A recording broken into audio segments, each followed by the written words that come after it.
আইফোনের জন্য এমএলএর ছেলেকে 3 জন ছেলে মিলে খুন করেছে। আইফোন চুরি করে তারা পালাচ্ছিল। তাদের মধ্যে একজনের নাম গুনা। সে পুলিশের হাত থেকে বাঁচার জন্য পুকুরে ঝাঁপ দেয় এবং সেই মুহূর্তেই তার মৃত্যু হয়। আইফোনের স্টার্টিং প্রাইস 40,000 টাকা। আরে আমাদেরকে বলো, আমরাও করব। বাকি দুজন এখনো পলাতক। তাদেরকে খোঁজার জন্য পুলিশ এখন আপ্রাণ চেষ্টা চালিয়ে যাচ্ছে। দাদা, কেন এসেছিস? বল কেন এসেছিস? তোকে বারণ করেছিলাম। আমি কি বলতে চাই দাদা? কিচ্ছু শুনতে চাই না দাদা। তবে রে দাঁড়া।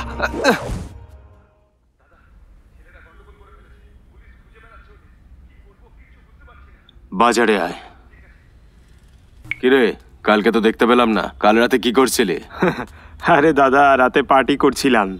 খুব ভালো করে পার্টি করেছিস তাই না? বেশ ভালো। আরে না না।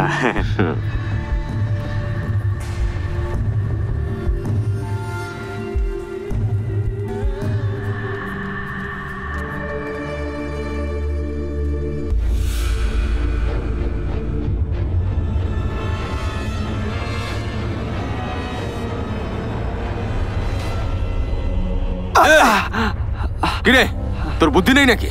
কাকে কি কাজ দিতে হবে জানিস না? এবারে সব শেষ তো। চারিদিকে দেখ রে, এই এত বড় কাজটা শুরু করতে আমার কত বছর সময় লেগেছে বুঝতে পারছিস? সবকিছু 1 মিনিটে শেষ করে দিবি ভাবছিলি?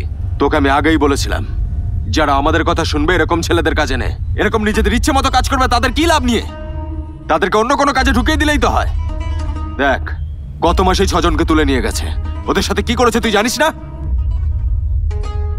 দাদা, ওরা আইফোনের ব্যাপারে এমনি জিজ্ঞেস করলো, আর আমিও ক্যাজুয়ালি বলেছিলাম, কিন্তু ছেলেটা এতটা বাজে জায়গায় নেমে যাবে আমি সত্যি বুঝতে পারিনি। তার মধ্যে তো একজন গোডাউনেই চলে এলো, ওকে মেরে তাড়িয়ে তারপর তোমায় ফোন করলাম। কি বলছিস? গোডাউনে চলে এসেছে? এটা আমাকে তুই আগে বলিসনি কেন? আরে ওটা বলার আগেই তো তুমি আমাকে সামনে আসতে বলে দিলে। দেখ, আমার কথা ভালো করে শোন তুই। ম্যাটারটা ফোনের হলে পুলিশ নিশ্চয়ই তোকেও তুলে নিয়ে যাবে। তার উপর এটা এমএলএর ছেলের ফোন। এর একটাই উপায়, তোকে এখান থেকে বেরিয়ে যেতে হবে। আগে তুই এখান থেকে বেরো। ঠিক আছে। আচ্ছা দাঁড়া। হ্যাঁ, আমাদের নাম্বার ছেলেদের কারোর কাছে আছে নাকি? না না না না দাদা, সবাই কিন্তু আমাকেই কন্ট্যাক্ট করে। আমাদের লোকেদের কারোর নাম্বারই আমি ছেলেদের কাছে দিইনি। ঠিক আছে, যা।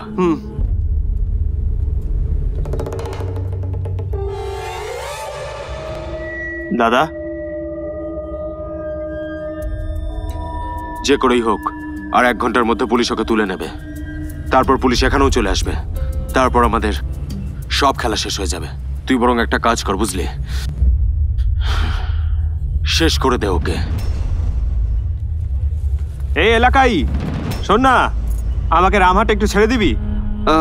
না দাদা, আসলে একটা ছোট্ট কাজ আছে। আমার একটু আর্জেন্ট আছে। ঠিক আছে, ওঠো। হ্যাঁ।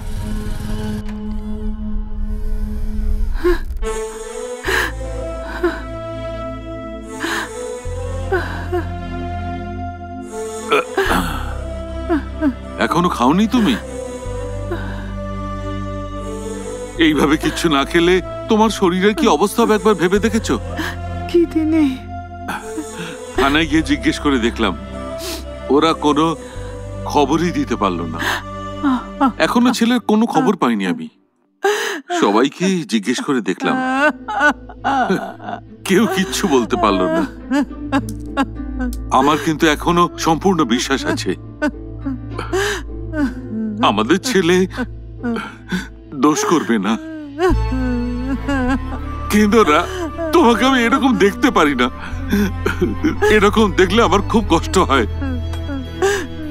না, অল্প করে কিছু খাও, ফিরে আসবে।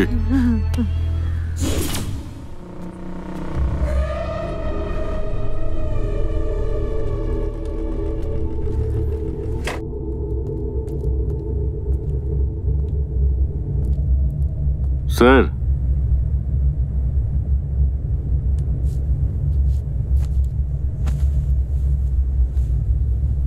স্যার, আপনার রাগের কারণ বুঝতে পারছি। আমারও খুব কষ্ট হচ্ছে। তদন্ত করে জানতে পারলাম পুরনো কোনো লোক যুক্ত নেই এর সঙ্গে। নতুন লোকেরাই পরিচয় না জেনে কাজটা করে ফেলেছে। ওদের ধরার অনেক চেষ্টা করেছি স্যার, মিস হয়ে গেল। ওদের মধ্যে আবার একজন অকারণে পালাতে গিয়ে পুকুরে ঝাঁপ দিল। পুকুর থেকে তোলা সত্ত্বেও ওকে আমরা কিছুতেই বাঁচাতে পারলাম না। কেন বাঁচাবে? আমার ওই ছেলেগুলোকে লাগবে। আমার ছেলেকে ওরা মেরে ফেলেছে। পালিয়ে যাওয়া ছেলেগুলোকে আমার জ্যান্ত লাগবে। আমার কথা মন দিয়ে শোনো ইন্সপেক্টর, ওই ছেলেগুলোর ফটো সব মিডিয়া চ্যানেলে ফ্ল্যাশ হলেও চলবে। আমার ছেলের 3 দিনের কাজ শেষ হওয়ার আগে ওই ছেলে দুটোকে আমি চাই। যা ইচ্ছে করো, আমার কথা মনে রেখো।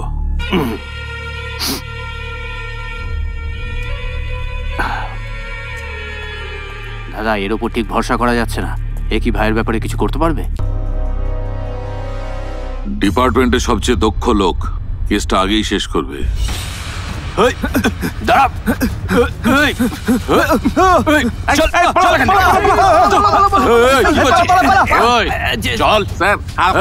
আমি কিছু করিনি স্যার। ও স্যার আমাকে ধরে নিয়ে যাচ্ছেন কেন?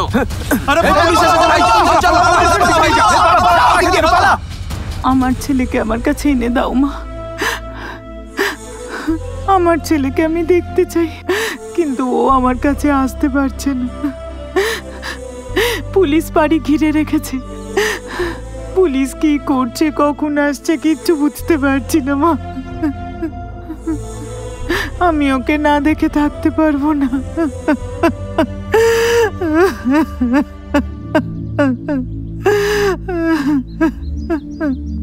ও তোমাকে দেখতে আসবে। ও নিশ্চয়ই তোমাকে দেখতে আসবে। ও যদি আসে ওকে পাঠিয়ে দিও মা। ওকে তুমি সাবধানে থাকতে বলো মা।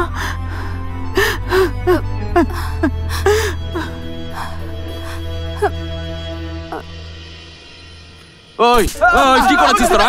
বল বল কি করেছিস? বল উত্তর দে, কোথায় রেখেছিস ফোনগুলো? ওই বল বল। ছেড়ে দিন স্যার।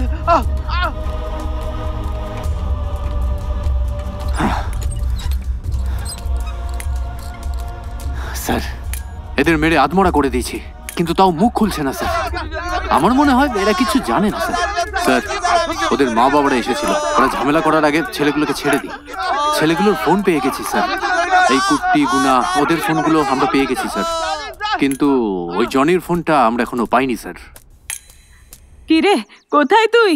মা, তুমি কেন এখন আমায় ফোন করলে? জানো আমি একটা সমস্যার মধ্যে ফেসে আছি, আর মাথা খারাপ শোন করো না, না আমার। গুনা মারা গেছে জানিস? কি মরে গেছে? অনেক পুলিশ এসেছে, আমার ভীষণ ভয় করছে। শোনো না মা, তুই একটু তাড়াতাড়ি আয় বাবা। ওসব কিছু হয়নি মা, তুমি অত ভয় পেও না। আমি কিছুদিনের মধ্যে যাবো। হ্যাঁ বাবা, একটু তাড়াতাড়ি আয়, তুই এক্ষুনি আয়। আমার তোকে দেখতে ইচ্ছে করছে। মা, কথাটা বোঝার চেষ্টা করো। আমি আশেপাশেই আছি, এখন যাওয়া যাবে না। একবার আয় বাবা, তোর সাথে দেখা করা খুব দরকার। ঠিক আছে, যাচ্ছি, ফোনটা রাখো। স্যার, আপনার কথা মতো আমি কথা বলেছি, ও নিশ্চয় এখানে আসবে, কারণ ও আমাকে ভীষণ ভালোবাসে স্যার। ও আমাকে নিজের প্রাণের থেকেও বেশি ভালোবাসে। ও কখনো কোনো ভুল করতেই পারে না। ওকে ছেড়ে দিন স্যার। আরে, ও কি খুন করেছে বলে এসেছি নাকি? তদন্ত করতেই তো এসেছি। ও এভাবে পালিয়ে বেড়ালেই তোকে সন্দেহ হবে। এসে কথা বললে কি হচ্ছে জানতে পারবো। আসুক, কথা বলছি।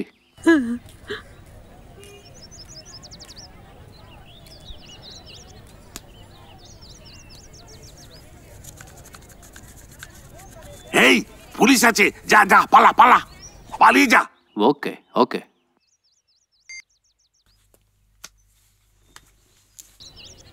দাদা, ভেতরে যেও না, পুলিশ আছে। পুলিশ আছে?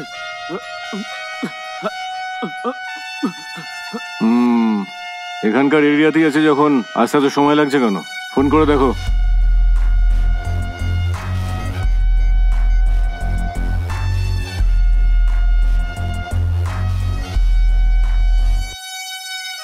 সুইচ অফ বলছি স্যার। এটাই ভেবেছিলাম, লোকাল এরিয়ার ছেলে, বাড়িতে পুলিশ ঢোকার খবরটা নিশ্চয়ই পেয়ে যাবে। স্যার, আমার ছেলে কোনো ভুল করতে পারে না স্যার। গুনার মৃত্যুর কথা মনে পড়লে চোখে জল আসে। ওকে ছেড়ে দিন স্যার। তাহলে তোমার ছেলেকে থানায় আসতে বলো।